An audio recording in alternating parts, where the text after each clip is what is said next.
Hey everyone, welcome to the Annie Tunes In podcast. I'm sitting down with Kara Goldin, CEO and founder of Hent, a flavored sparkling water, which I love, by the way. So she's here to share her story and tell us how she got started. Stay tuned. So Kara is a CEO and founder of Hent, one of the leading unsweetened flavored waters. So I want to hear a little bit about your background and how you got started.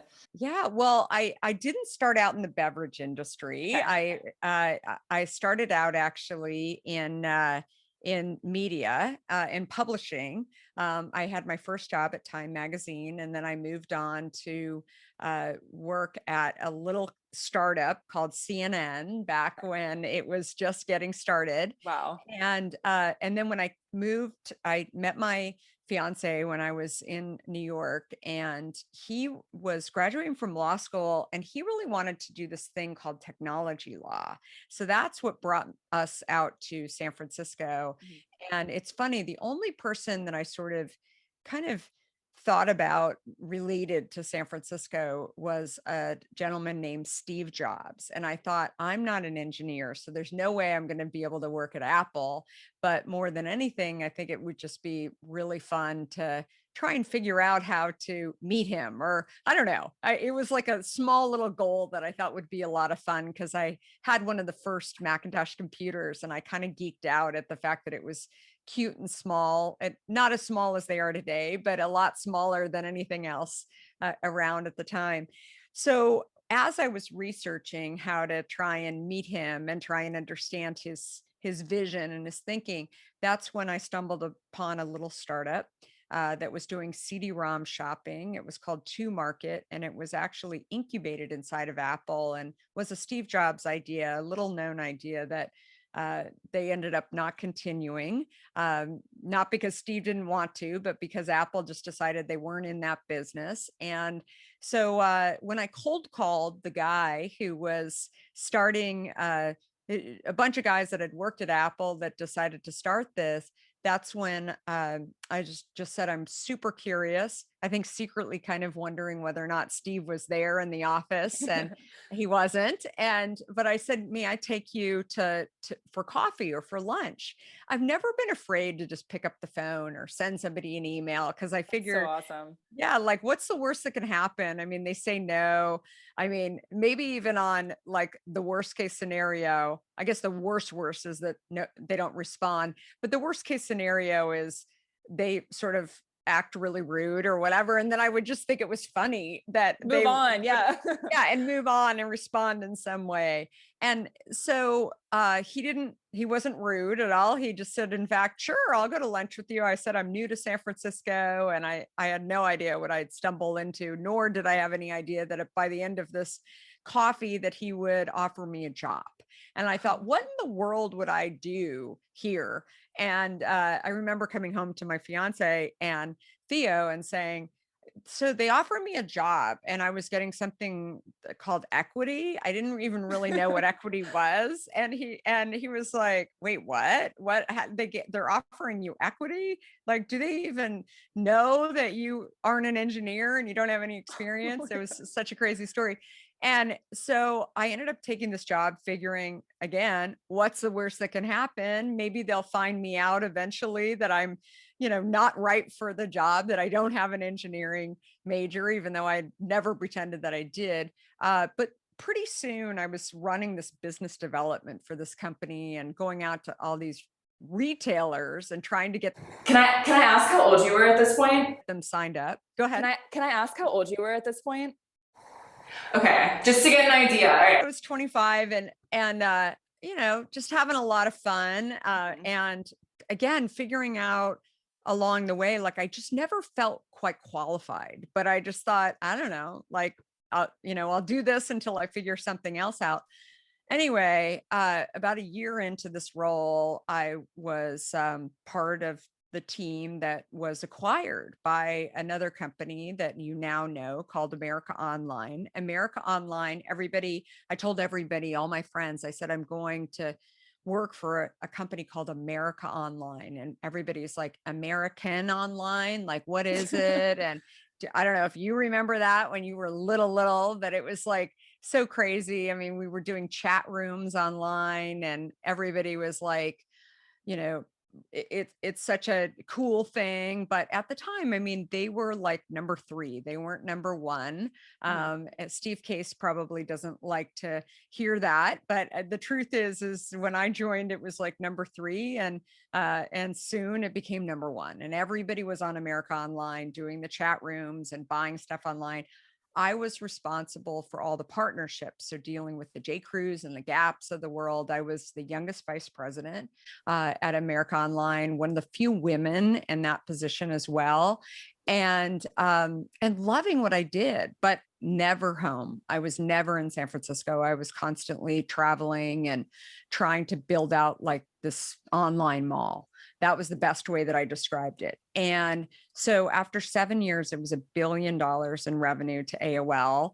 I was now a tech executive. I didn't know how I got there. I had a team of people that were, running around working for me. And I'm like, wait, but I live in San Francisco. I have a family now. I was pregnant actually with my 3rd at the time. And I just said, I'm signing off. Like I want to do something that is less travel, that I want to enjoy San Francisco and my husband and my young kids. And so at that point, I kind of signed off and said, I don't know what I'm going to do. I'm going to kind of look around and try and figure it out. There's a lot of tech in Silicon Valley, so maybe I'll find something there.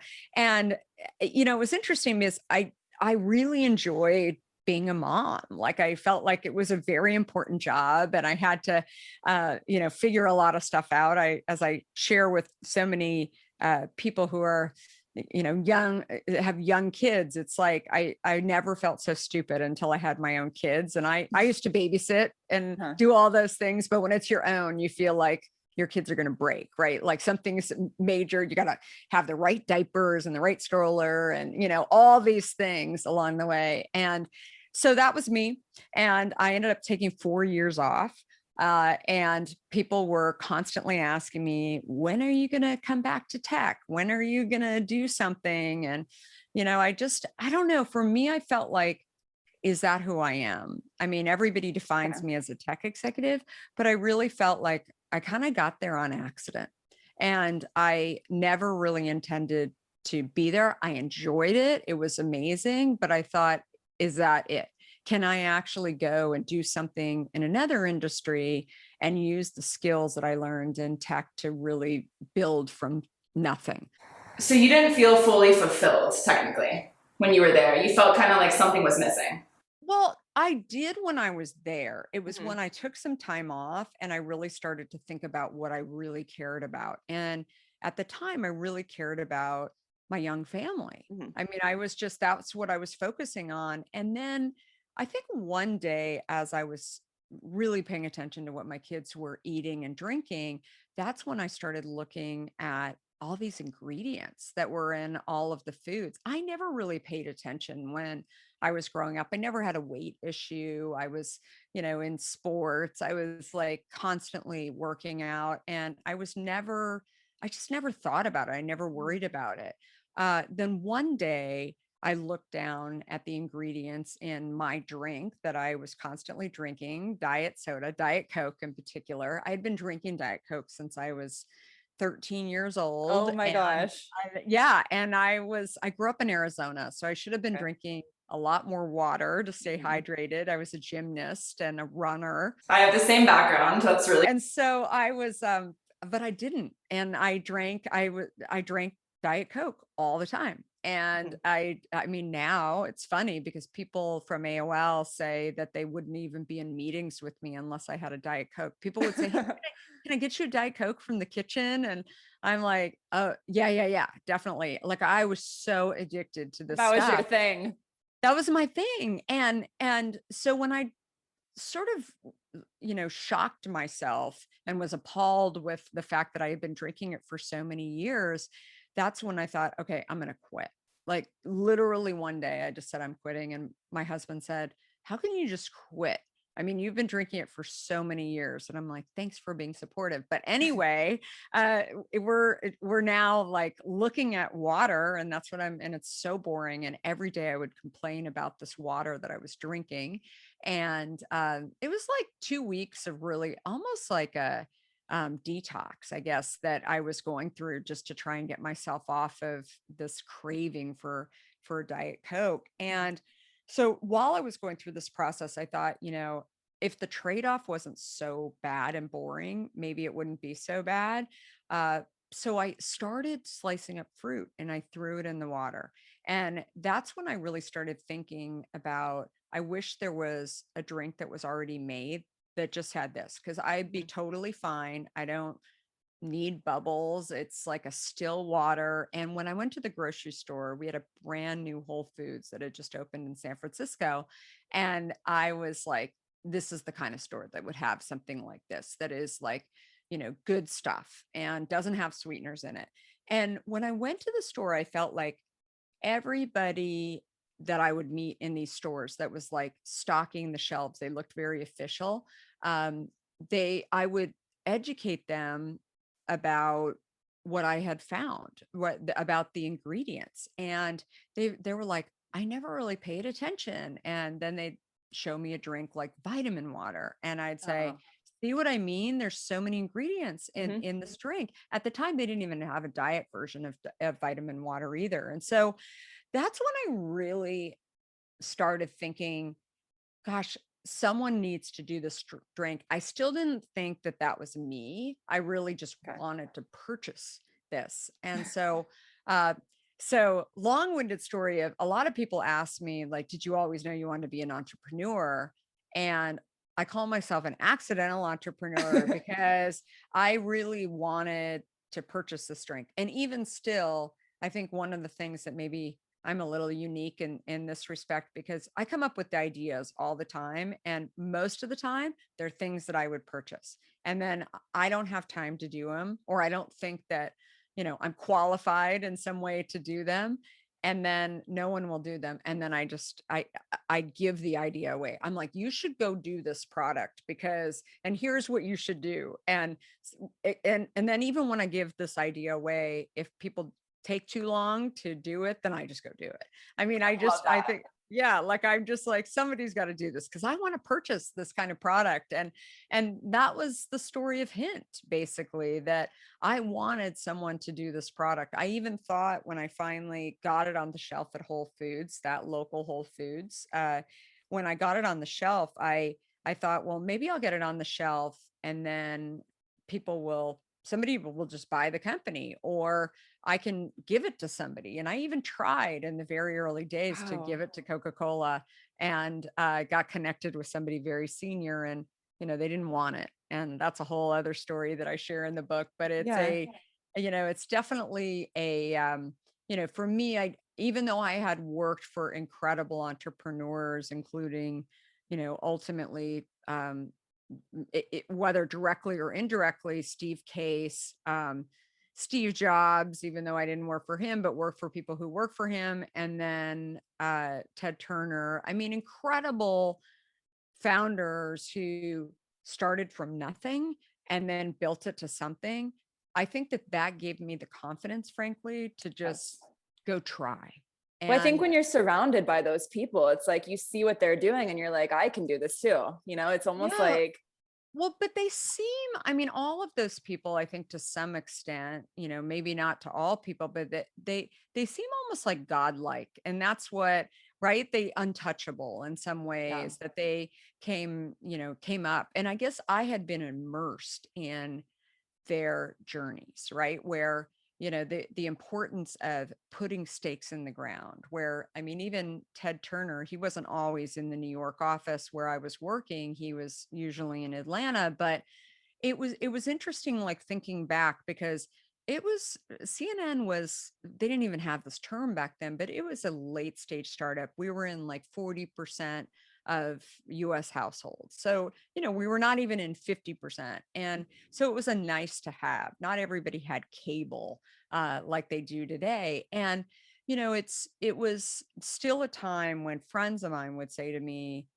so, I mean, you work for CNN. I mean, why don't you work for ABC? ABC, like prime time. That was considered like, the big time, but there was no way without experience that I'd be able to get a job there. And so I thought, Yeah. well, maybe I go work at CNN for a while and then kind of get known, and then I can go work for those companies. It's ironic to see like today that I think people would be maybe even happier working for CNN versus some of these other news networks. Maybe not, but it was interesting thinking back on, when Ted would come into the office, there was this energy that he was like, everyone in the world is going to have CNN. And some of us were kind of like, some days we'd be like, yes, they are. And other days we're like, I don't know. Like, it's just like, it's not, there's a lot of problems. And Yeah. and ultimately, I think being able to think back on those times, being able to see that it starts with an idea, it keeps building, it didn't happen overnight, is something that definitely helped me to know that I could go try and do. But it also made me realize too that it's a lot of hard work. And I think it's something that a lot of people who maybe aspire to be an entrepreneur don't really see or realize that, the key is like getting in and starting something, but there's so many things that come along the way that could tank it, right? You could not raise the right kind of money. You could have a bad product. You could have a pandemic. Like you could have like lots of things that come along the way that's why it ended. And I think part of the reason why I really wanted to write that book too was is sort of sharing that, you have to live undaunted, that things that are going to come up along the way. I'm not an entrepreneur that is fearless, that has never had, challenging times happen to me. I'm not a fearless risk taker either. I'm just a person that had an idea based on really a mission to kind of solve a problem for myself that I really felt like had a place in the market, primarily that could help people get off of diet sweeteners as well. So that's where it all came about. I think that's the biggest thing with any business, any successful business is, uncovering what it is that people need, figuring out a solution and making that happen. And I love that it stemmed from your kids and learning, what's in the water, how can we make this happen, and doing it. And I read in your book that you would sit at Whole Foods and wait for distributors to come in. Tell me a little bit about that. Well, it's funny because it was like I'd gotten it into Whole Foods and I was really excited. I think I probably had some moments when I thought, okay, we're going to be the next vitamin water. And that was like the hottest thing on the market at the time. And I remember I felt like every day I would walk into Whole Foods, I almost didn't want to see the buyers, because then they would say, okay, we're raising the bar again. They would never say those words, but I felt like it was like they kept moving it, the chalk line further away, that I would feel like, okay, I met that goal.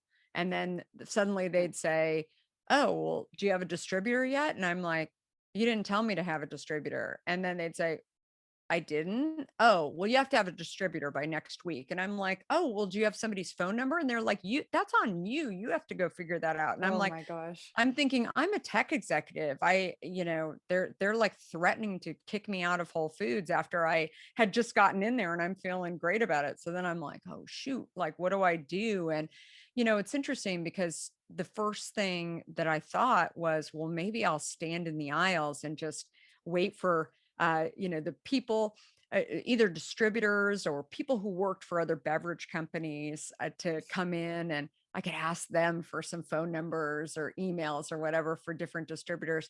I was also trying to figure out how to get a longer shelf life on our product. And what I quickly figured out was that things like shelf life, people just accepted it as, you can't do that. You can't get a longer shelf life without preservatives in it, just as a nether piece of it.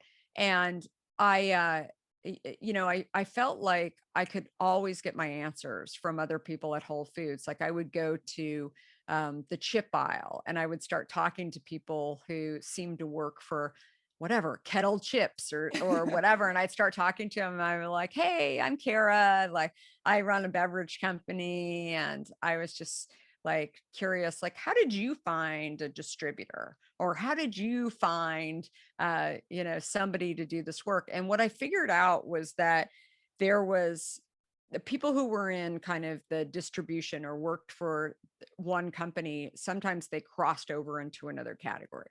Okay. And so I would just start talking to him, and sometimes it would work and sometimes it wouldn't work. They'd say, "Oh, my buddy Jim works at this company. Let me call him and see." And I was just really good at sort of piecing together these networks and kind of and again, sometimes people just blew me off or wouldn't talk to me, thought I was just a freakish, that I'm like walking up to them and just start talking. But most of the time it worked. And I felt like growing up in sort of the media and technology industry where they were really kind of these entrepreneurs like Ted, like Steve Case, even Steve Jobs, they saw the future, and those industries accepted that there was better, right? When I got to the beverage industry, it was like, okay, we have a planogram that goes on the shelf, and it's going to be water, and enhanced water all has sweeteners in it. So you don't fit in there either. And then there's soda, which you're obviously not. And then there's diet soda. And so while Whole Foods was kind of unconventional and we got in the market, as I started to expand, I started to figure out that we had not only created a new product in a new company, but also a new category. So I was trying to change an industry and get an industry to accept something that was an idea. And again, no, there was no textbook for this. Like I had seen it done in media and in tech, but I had not like they were not accepting this in the beverage industry. And so that was like, for me, it was very frustrating, but I also felt like it was the puzzle, right? That I would come home every single day, and, people would say like, "Oh, you look really tired. Are you staying up late with your kids?" And I'm like, "No, I'm just thinking about this problem and like where else I can go."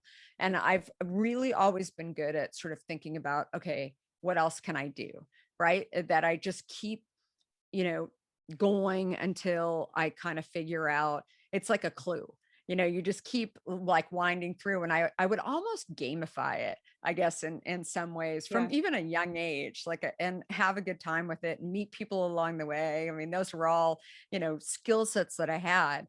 But definitely I felt like, working in the store and kind of wandering around the aisles, the worst that could happen, I figured out, I would always be thinking about that, was like maybe the people at Whole Foods would kick me out. They never did. Like creepy lady on aisle 6 Yeah, she who won't just keeps leave. talking. She won't leave. She's here all the time and she's not buying anything. But they never did. So I was just always like hanging out in there, and every once in a while I still do the same thing. I mean, I've moved on from Whole Foods. I now hang out at Target, which is Love really it. dangerous, because I end up buying stuff at Target along the way. But I find my kids were horrified they're still horrified. They don't go to Whole Food or Target with me very often, because I'll walk in the back room and, usually get yelled at by the managers. They're like, "Hey, you can't go in the back room." I'm like, "Oh, no, I work here." And they're wondering why I'm not wearing a red apron or whatever. I'm like, "No, no, no, I work for the brand." And I'm always able to walk in the back and look like I know what I'm doing. But anyway, I just, again, like, I think the more you can gamify things and just know that it's not going to be perfect. You're not going to have all the answers, especially at the start. But then I think, like, the other piece of it too that I always share with entrepreneurs is, sometimes when you have those hard days and, that where you feel sort of challenged in some way, you look back on kind of what you've achieved. Like, look back a month ago and sort of see, like, in your calendar, what you were really trying to figure out, what meetings, what was your problem back then that maybe you've gotten a little further, maybe you don't care about it anymore. Like, that to me is just always really interesting, and thinking about, like, why did you invest so much time in it? Was it worth the investment? The stress, whatever it was. And so that was, to me, I mean, the beverage industry, especially from the beginning, and a lot of what I wanted to share with other entrepreneurs too, just to hopefully inspire and motivate people to know that they're not alone, right? And that you have to just like do what you can in a day and don't stress if you can't get it all done. Yeah, and that's honestly one of the most fearless things. I know you said you're not fearless, but for you to have the confidence to ask questions and not, a lot of people act like they know it all or they're afraid to ask questions. And the fact that you realize, okay, I need to learn more about these things, I need to ask people questions, that's so inspiring. I mean, a lot of people can't do that. They don't have the guts to do it. And I think that's such an amazing quality. And so at this point, were you a one-man team? My husband joined me. He primarily joined me because in particularly we're married and at this time, and I'm taking $50,000 out of our bank account to buy bottles and fruit, and he's thinking she knows how to spend a lot of money very fast, and this could be really dangerous on like bottles, and this might be one of her crazy ideas. And he wasn't working at the time. He had actually been with a company called Netscape and was an intellectual property attorney. And I mean, he also sort of thought it was odd that I decided that I was going to go start a beverage company, but also was kind of like, wow, that's really interesting, really, that they have planograms and they won't let you on the store shelves unless you like are fit into one of these categories. All these new discoveries about, you know, the way we buy things that are, supposed to be healthy, or maybe we're paying more in certain stores than other stores. I mean, I guess, if we really thought about it, we started to maybe think about it a little bit more. But for us, it just posed a lot of questions, like, why are things more expensive just because they're healthy, right? Right. Why do people think that the word diet or low fat, we, still to this day call them healthy perception versus healthy reality? I mean, we just are trained to think about certain words as being better for us than not. And so again, kind of geeking out a little bit at these conversations. I would go to dinner with my friends in tech and they'd say, what do you like, what is it like being a mom? No, people didn't like recognize or even acknowledge that I was starting a beverage company. This was like a side hustle, except that was the only thing I did all day besides like being a mom. And it's funny because I was just, again, like really energized, really curious, really motivated to do this company, because I felt like if I could actually get people to understand what I understand and get people off of these diet sweeteners, and really understanding the benefits of drinking plain water or a product like Hint, then I believe that I could really change health for the better. And today, I mean, one of the number one topics under the well, there's a lot of topics, but under the Biden administration is how many people in the US can't afford insulin.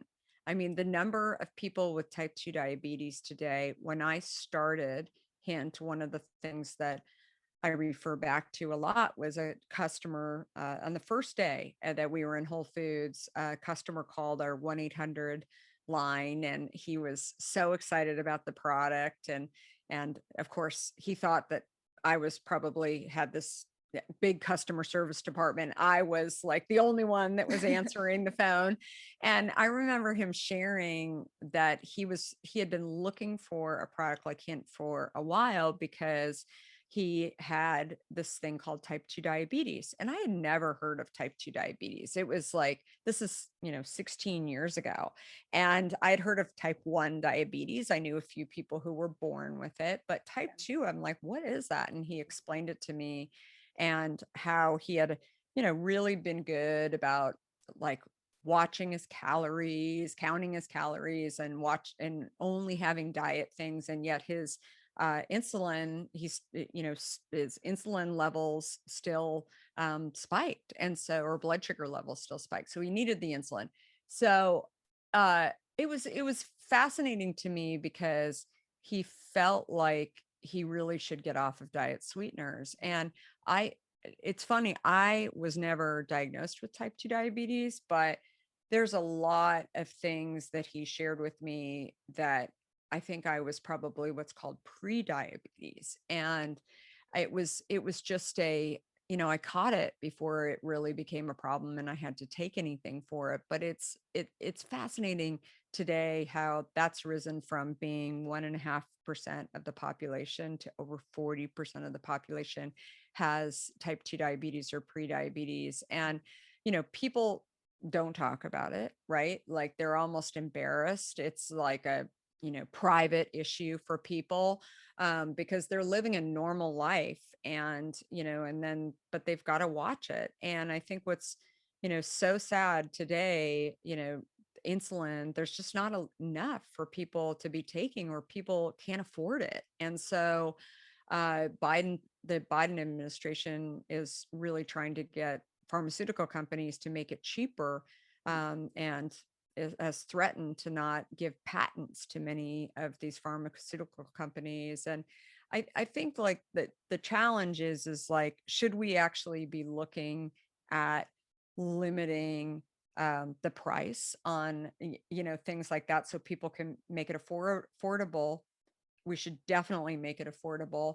But should we also be looking at, is there something wrong with the sweeteners and the things that people are doing that actually, they didn't think that diet soda was a problem. They didn't think that these low fat things were a problem. They were doing what they thought they were supposed to be doing. Yep. And yet they've got these chronic diseases that they think they have to live with. And the reality is that, type 2 diabetes can be reversed, but you have to wake up and really pay attention to, what you're actually putting in your system. And so I think for me, today I was at a moment where kind of I was willing to, I had weight to lose. I had terrible adult acne.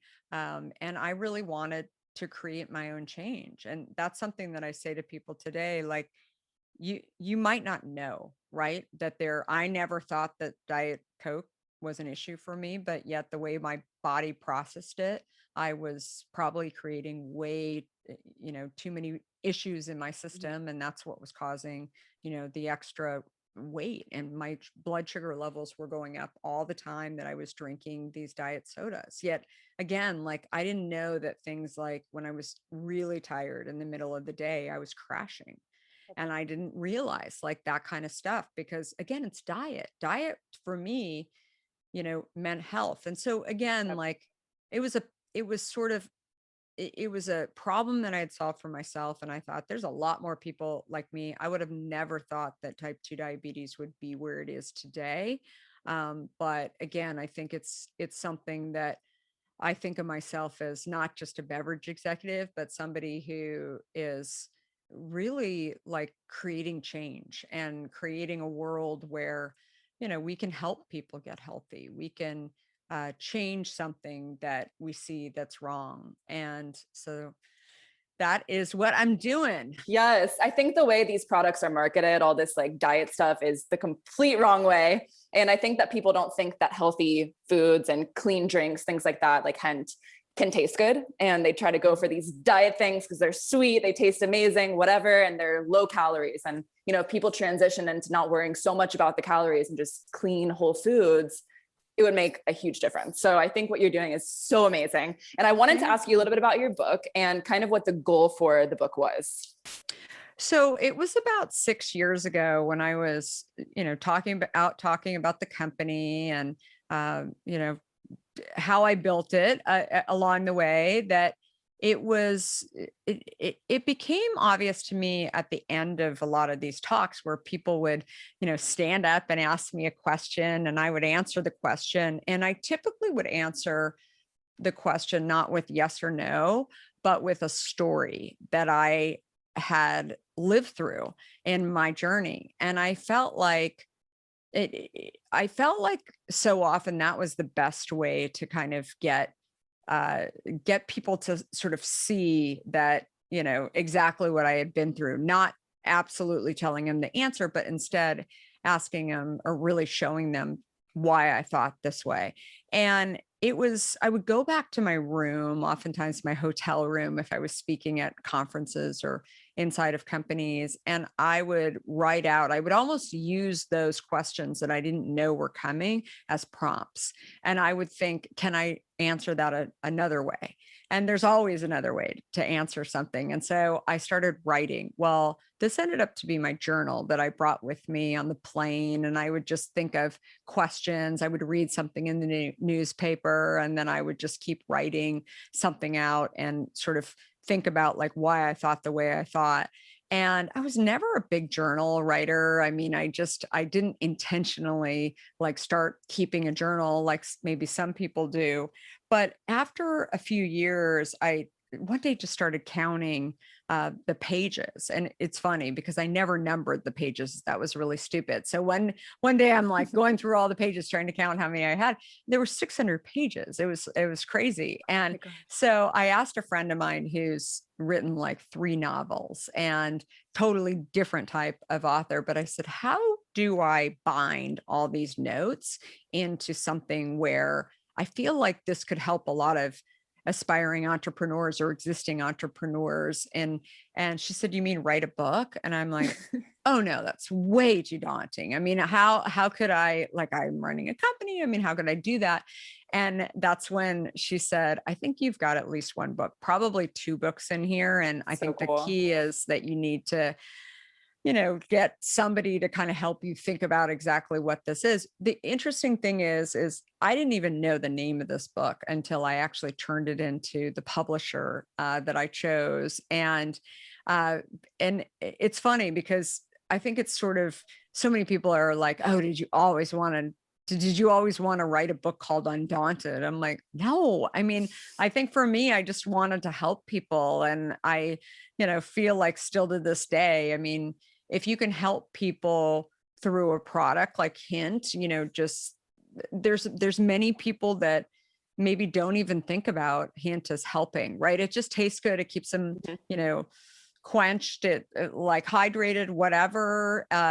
But I thought if there's even a few of those people that think like, this is helping me to deal with type 2 diabetes. It's helping me get through cancer treatments.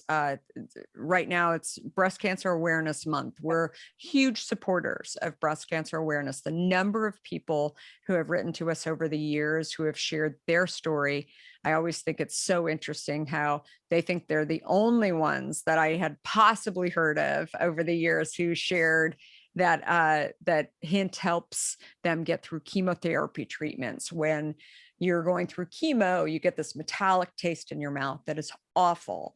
And you have to drink water in order to get rid of the metallic taste. If you drink anything with sweeteners in it, like those drinks that you were talking about before, it actually enhances the metallic taste and you can't get rid of it. And so people have shared with me that they start drinking Hint, and sort of this underground thing that has gone on where people are like, oh, you should try this drink Hint. It really helps get rid of this taste. And so many of those people have shared all different kinds of cancers, but many of them have shared that Hint has really helped people get through breast cancer. And so it's something that we've wanted to support for years, and we have. That's so amazing. So what is next for you and for Hint? Do you have more products coming out? I know you have hand sanitizer, sunscreens, all that type of stuff. Well, so, we launched these other products again, accidentally. It was not like we never thought of ourselves as having line extensions or anything like that. But when I had a tiny skin cancer on my nose a few years ago, and I started thinking about, well, why is it that I don't wear sunscreen on my face? And I was really reliant on a lot of the foundations that have SPF in it, and they just weren't doing the job. And it ends up that a lot of those SPFs are so watered down. I mean, whether or not they're even there by the time you actually put it on your face, it's just not enough. And I felt like I needed to wear sunscreen, but nothing that was out there was really kind of, the either clear or I didn't like the consistency of it. A lot of the zinc ones were really heavy.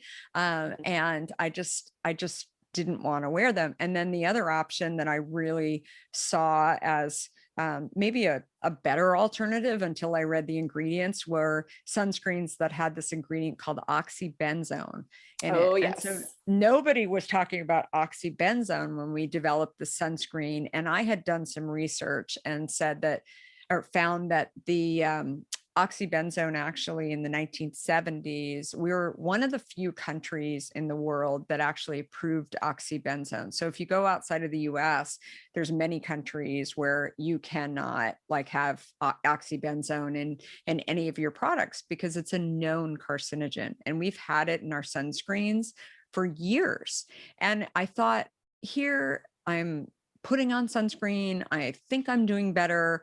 And then, I'm getting cancer, right? And how many people are out there that are taking their money, their hard-earned money, and going and buying it? Maybe they're even going to dermatology offices like I did and finding a product that doesn't have oxybenzone in it, but is like $70 a bottle. I just thought, like, even if you could afford it, it's just, I want to create a product that doesn't have oxybenzone in it, that's clear, that smells better than an unscented sunscreen, which some of them smell kind of funky, and that's affordable.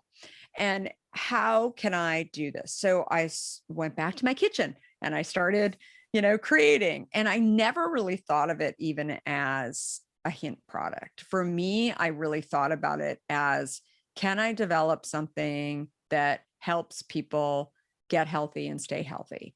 And it started with me. It started with a purpose, and still to this day, we have it available on our website. It's on Amazon as well. We're really not in stores. I mean, we don't have a sales force that actually goes out and sells it. It's sort of got this cult following though. It's awesome. People run into me all the time on like the planes, or, they're like, oh my God, I drink hint water, but I'm obsessed with the grapefruit sunscreen, and it runs out of stock constantly. So it's a good product. That is so cool. So do you have any other products that you want to do that you have in mind that you're thinking about at late at night? The key one that we did over at the beginning of the pandemic was hand sanitizers. It was the same kind of issue where I was just so tired of these hand sanitizers that smelled so terrible. And it ends up, I kept saying they smell rancid. They're probably not, but it ended up that they were. There were a bunch of them that were recalled, and they were terrible. Or, one of my favorite stories, I went to visit a friend of mine, and she had a doorman building in San Francisco. And I walked in and there was a hand sanitizer in the lobby, and I used the pump and got some hand sanitizer, and it was, my hands smelled like tequila. And I said to the guy at the front desk, I said, my hands smell like tequila. And he said, it is tequila. And I was like, oh my God. I mean, it's just like, I'm going to get pulled over for a DUI because of my hands, right? Like, it's just, I mean, it was straight tequila. And I put like, I don't know, probably 5 shots on my hands, right? By the time I was done, it was cheap tequila too, which is like the worst kind. Horrible. Yeah. So I thought, I have to come out with this hand sanitizer. Plus the fact that, we have a team of about 200 people. They were working through the pandemic. We're an essential product, an FDA regulated essential product. The water is. And so, the team was out in stores through the entire pandemic, and, they were being as cautious as they could, but we also wanted to not only give them masks and gloves, but also hand sanitizers, just so that, they felt like they were doing what they could to stay healthy. Yeah. So as an entrepreneur, I know you work most of the time, you're very busy. What do you like to do in your free time when you're not working? What's a couple of things that you enjoy? So my dogs, you can see Sadie in the background. Yes. So that's my dogs are my lifeline. My kids as well, although they're off at school most of the time. 2 of them are away or actually 3 of them are away right now at school. So I only have 1 home at this time, but I would say, I think hiking has always been something that is I think the outdoors. I grew up in Arizona, where I really appreciate, the outside and desert and, things that, things where I feel like they change every day, that Yeah. I love, new sounds, and I love how trees change and bushes change and all those kind of things. And so for me, I definitely love cities. I lived in New York for a while and lived in San Francisco, but now I live in Marin County. I'm surrounded by forest and hiking trails, and I have 100 acres of hiking trails out my back door, and which I'm up there all the time, with sometimes with my dog and my husband as well. So so I think more than anything, I'm curious. I love to explore. I love to think about, the way the world works, and constantly trying to, I always come up with new products every single day and new ideas. But more than anything, I think focusing on what makes people happy, what makes people healthy. I'm really thinking about that too. Yeah. So it's a lot of fun. Yeah, I love that you can be in the moment when there's so many things kind of, being thrown at you and thinking about the next thing, but you're able to enjoy just like stillness and nature and letting things be and all that stuff. So that's amazing. So my last question for you is, what is one piece of advice that you would give to people that are starting a business that might feel stuck and kind of are like, wondering like, what is the next thing to, get myself out there and to really kind of, build something substantial?